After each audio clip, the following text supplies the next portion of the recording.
সকলোলৈকে মই শ্ৰী বন্দনা বৰা মোৰ এটি ভিডিঅ'লৈ আপোনালোক সকলোকে স্বাগতম জনাইছোঁ। আজি আপোনালোকক দেখাব খুজিছোঁ মহাপুৰুষ শ্ৰী শ্ৰী মাধৱদেৱৰ জন্মস্থান লেটেকুপুখুৰী। এইটো মোৰ প্ৰথম ভিডিঅ' হয়, নাজানো কি হয়, আশা কৰিছোঁ আপোনালোকে চাই ভাল পাব।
প্ৰাকৃতিক সৌন্দৰ্য খুবেই সুন্দৰ নহয়নে?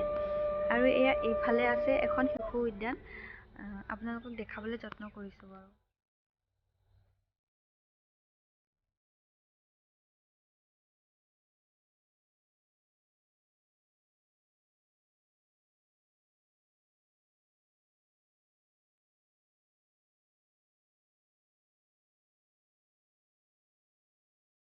আৰু সেইফালে দেখা পাইছে অতিথি গৃহ। দূৰ দূৰণিৰ পৰা ভকত বৈষ্ণৱসকল আহিলেও ইয়াত থাকিব পৰাকৈ সুবিধা আছে।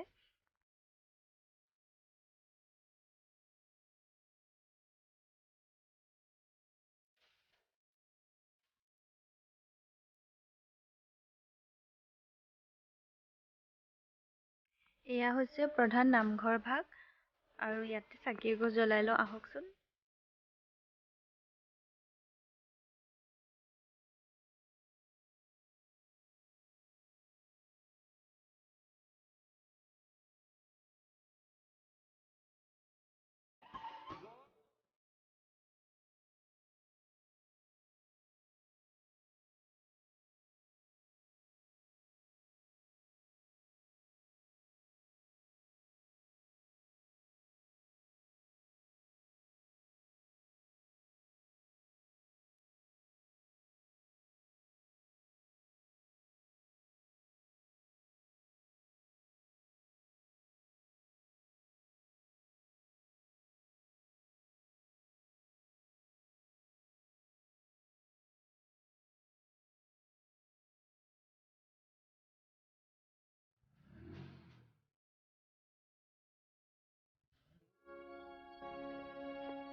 এইফালেও আৰু এখন গেট আছে, এইফালেও অহা যোৱা কৰিব পাৰি।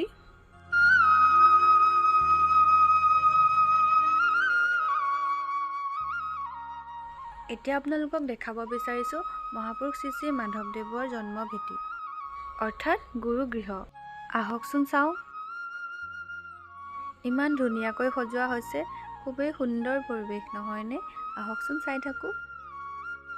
চাৰিওফালে সেউজীয়া আৰু সেউজীয়া, আৰু ইমান ধুনীয়াকৈ গছবোৰ ৰুই থোৱা আছে শাৰী শাৰীকৈ। এনে ঠাইলৈ আহিলে মনবোৰ ভাল লাগি যায় নহয়নে? আহিবচোন আপোনালোক।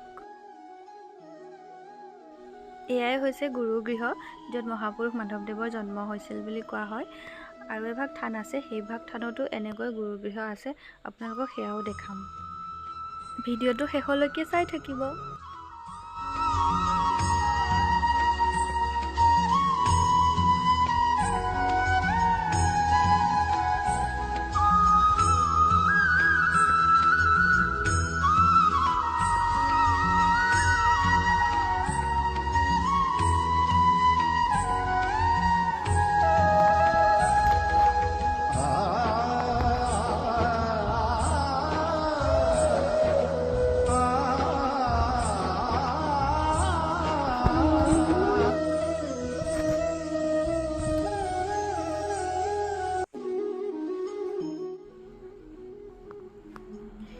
সিফালে পাটনাদ আছে।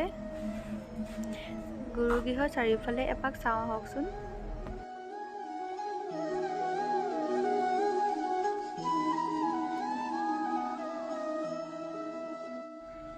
গুৰুগৃহৰ চাৰিওকাষে ধুনীয়াকৈ চিত্ৰসমূহ অংকন কৰা আছে। আপোনালোকো সময় পালে আহিবচোন।